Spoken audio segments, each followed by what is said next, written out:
Welcome one, welcome all. Come with us as we uncover the esoteric lessons hidden within the veil of this celestial wall. The moon, also known as Luna, has captivated humanity since time immemorial, symbolizing mystery, emotion, and the cyclical natures of life. In both astrology and Kabbalah, the moon represents deep aspects of the human psyche and the spiritual universe.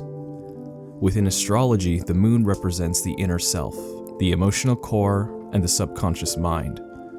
While the sun in a birth chart symbolizes the conscious ego and identity, the moon rules over our private selves, the part of us that we often keep hidden from the world. The moon is constantly changing, waxing and waning through its phases, symbolizing the cyclical nature of human emotions. These phases can be linked to specific stages of growth, reflection, and renewal. The moon phases are as follows. The new moon, a time for new beginnings, setting intentions, and planting seeds for the future. The waxing or active moon, a period of growth, progress, and moving forward in our emotional and spiritual development. The full moon. This is the culmination point where everything becomes illuminated. It's a time of clarity, heightened emotions, and often a time to let go. This is also one of the best times to perform magical workings, as the moon will serve to amplify the energies within the working. When the moon is in its culmination, it is as a cosmic portal, allowing the energies within the astral realms to flow much more easily. More on this subject in a future lesson. The waning or passive moon, a period of release, reflection, and preparation for renewal as we move toward the next new moon.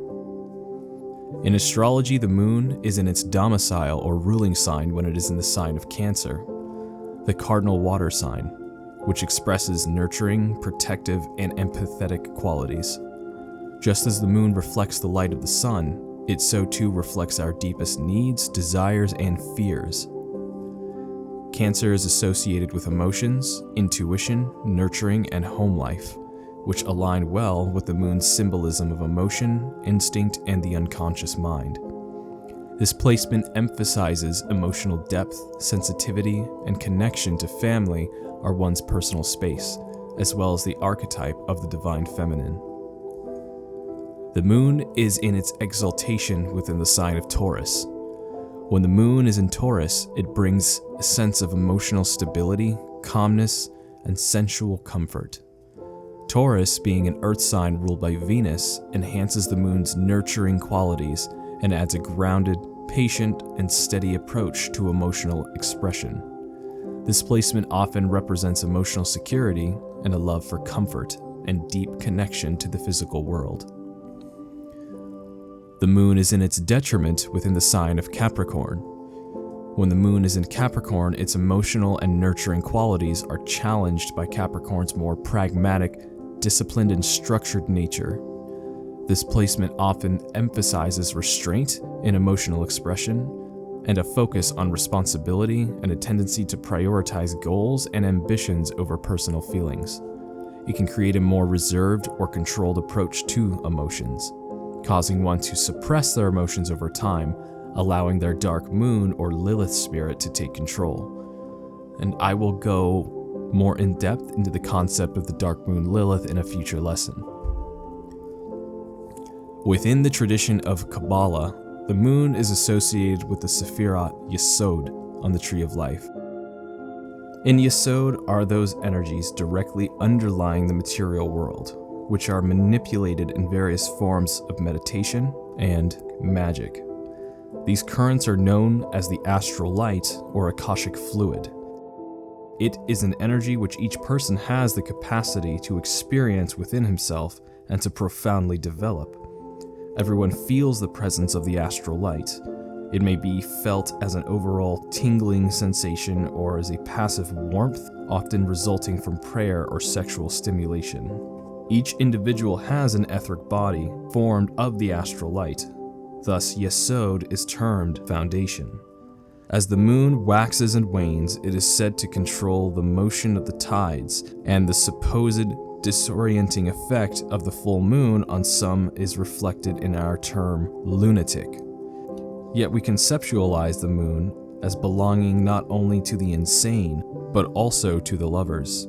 The psychologist may find a common root in both conditions, but one is ugly and the other is beautiful, such as the typical dichotomy of the symbols attached to the moon. It is both the witch goddess Hecate in its darkness and the moon goddess Diana in its brightness. As the lowest level of the astral world, Yesod is the realm of images cast off by mankind.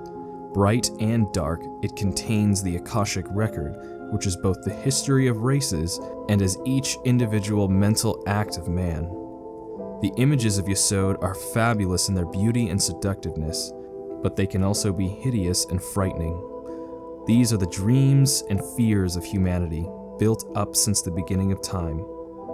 It is, in fact, a great ocean into which every pebble of thought is thrown, producing a wave which continues eternally. Some common lunar correspondences. The elements. The element corresponding with Luna is water. The archangel corresponding with both Yesod and the moon is Gabriel, or God is my strength. The archangel Gabriel is associated with the Sephira Yesod, which represents the foundation of the material world and the bridge between the divine and the physical realm. Gabriel governs purity, intuition, and the subconscious. As the messenger of God, he channels divine inspiration and helps guide individuals towards spiritual enlightenment. Gabriel's influence harmonizes the hidden forces of creation, ensuring that spiritual energy manifests in the physical world, or the sphere of Malkut. The archangel of the constellation of Cancer is Muriel. In Kabbalah, Muriel is associated with the sphere of Netzach, representing victory, emotion, and divine love. Muriel governs the realm of emotions, intuition, and the nurturing of inner wisdom. As an angel connected to nature and harmony, Muriel helps individuals attune to the spiritual energy within their surroundings, fostering compassion, empathy, and emotional healing. Muriel's influence encourages the alignment of personal desires with higher spiritual purpose. The angels associated with the constellation of Cancer. Lavuel, who gives the power to generate love in another, to be loved by friends and enemies, to make good decisions, and to obtain good memory and intelligence. Pahalia, who gives the power to find balance, experience joy, and to find a spiritual path in life. Nelakel, who gives the power to stop slander, to subdue negativity, and to make calculations. Yeyael, who can grant wealth, fame, and success, protection while traveling, and good luck when making decisions. Melael, who gives the power to travel safely, to defend against weapons and heal illness. Kahuya, who gives the power to repel thieves, repel pests, and develop magic. Some common incense associated with Luna are jasmine, sandalwood, and mugwort, while some common crystals associated with Luna are purple amethyst, selenite, and pearl. The tarot associated with Luna is the High Priestess, embodying qualities of intuition, hidden knowledge, sacred feminine, and serving as a spiritual guardian of inner mysteries. The direction associated with Luna is west. Practitioners may face west during rituals involving the moon to harness its energies more effectively, such as when conjuring Gabriel within the lesser, greater, and supreme pentagram rituals.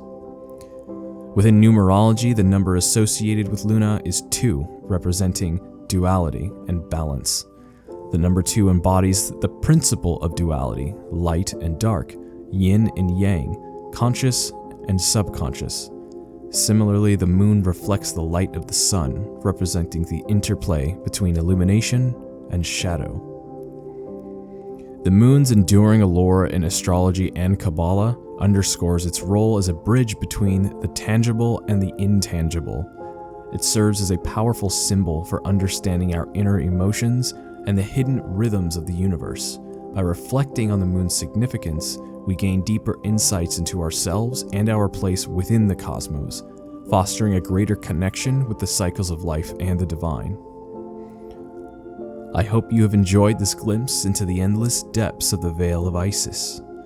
Don't forget to like, comment, and subscribe if you want to stay aligned with the cosmic rhythms of Luna's most luminous energies, because what goes on in your mind is writing on the wall. Thank you for joining us.